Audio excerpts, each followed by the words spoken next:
Hey guys, so it's Tuesday. You know what that means? Tech Tip Tuesday. Caught me in the middle of working on our B18 VTEC build, but we're taking some time out to answer some of your questions.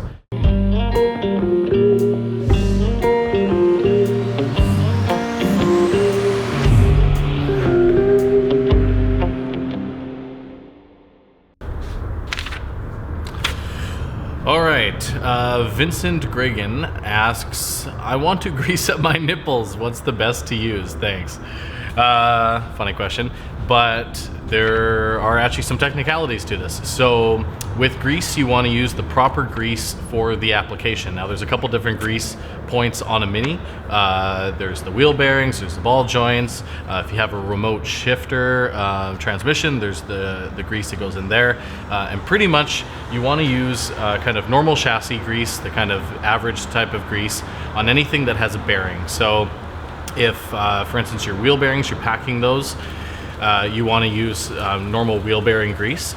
What I like to use for anything that has metal on metal contact that doesn't have a bearing involved, for instance, on a ball joint, I like to use moly grease.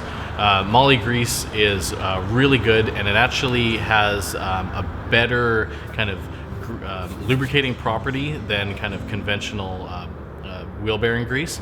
The problem is if you use wheel bearing or moly grease on like wheel bearings, the ball bearings actually will ride in the race and they won't spin because there's too little friction, and then you develop flat spots on the ball bearings. So pretty much check the back of the grease when you're using it. For anything that has metal on metal sliding but no ball bearing, I like to use moly grease, and then for all other normal applications, just normal wheel bearing grease. Question 2, Brian Vincegara says, can I ask what size rib nuts do you use on your arches? I'm currently running stock paint Rover plastic arches on my SPI. I need to take them off, which makes me want to not use the stock rivets again. Ever done this with flares?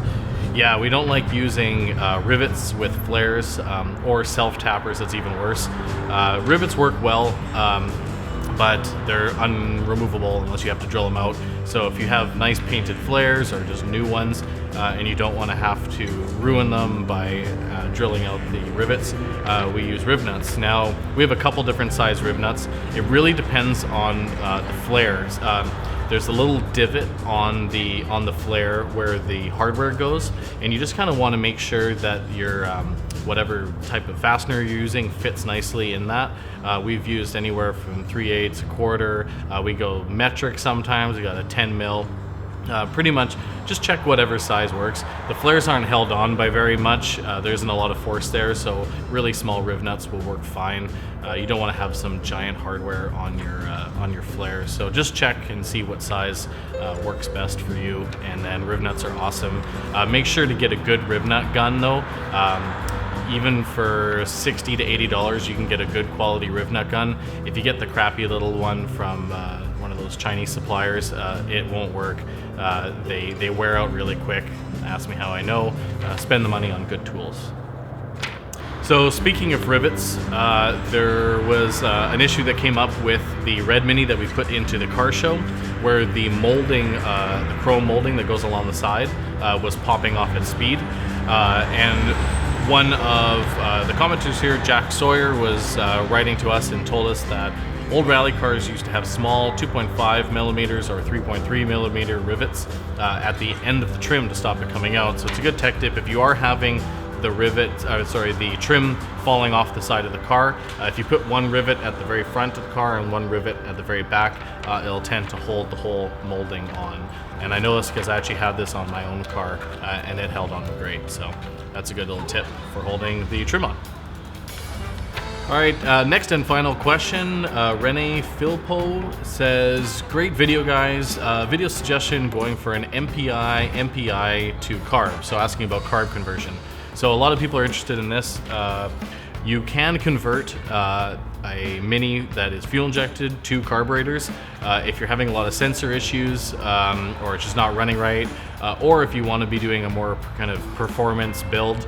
Carburetors are great for that. I would say one thing to note beforehand is that although SPI, MPI look complicated, they're actually pretty easy to work on. And if you are having some running issues, don't just immediately go to carbs if you don't have to. If you just, take your time and check all the sensors, you can get them running great. I think we did another tech tip on SPIs, so check that out. We can put the link in the description. If you are interested though in going from an SPI or MPI to carburetors, a couple things to note. SPIs, the block still retains the hole in which the distributor goes. Now on an SPI, it's pretty much just a spark distribution device. It doesn't have any advance built into that, but you can take out that and put in a normal carbureted car distributor, and then from there you're pretty much removing all of the fuel injection stuff, bolting on a carburetor. Obviously you need a fuel pump that goes to a lower pressure. You can also put a fuel pressure regulator and just dial it back, because stock fuel injected cars run at 40-50 psi, and a carbureted car is like 4 psi, so you need to dial that back. And then there's also a relay you need to add where you're removing some of the ECU function. You can check it out. There's a lot of write-ups online on exactly how to do it, but with an SPI it's pretty easy. With an MPI, it's a little bit more difficult because the MPI, the blocks were cast without that hole for the distributor. They ran a coil pack. So if you are going to be running carburetors on an MPI block, what you need to do is have some sort of computer that's going to be controlling spark, whether it's a trigger wheel or you're using a crank angle sensor or whatever it is. You can use a couple different computers that are fairly inexpensive to run spark alone. There's one called Megaspark. But you can check out, there's a whole bunch of different ones. But essentially, if you want to have an MPI that runs carburetors, you need to have some way of controlling spark that isn't a factory distributor.